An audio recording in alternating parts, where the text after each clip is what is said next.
Hello, countrymen and countrywomen, our dear esteemed parents, my dear great candidates of 2020. My name is Ssempijja Isaac, the CEO, Makindye Junior School. With great pleasure, I'd like to send my sincere congratulations to all of you, the candidates of 2020. You have really made it for our school.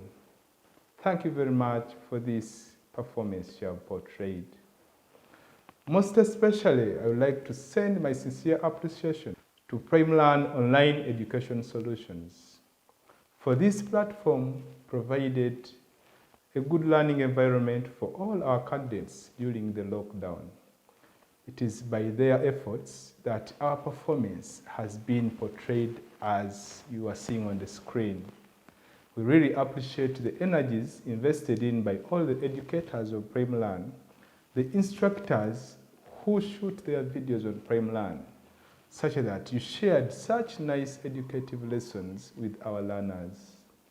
PrimeLearn, you have made us what we are today.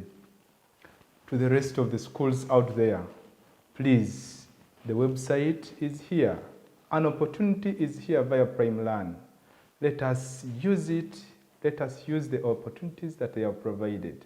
Our learners will always succeed. We wish PrimeLearn a success to educate this nation wherever they are.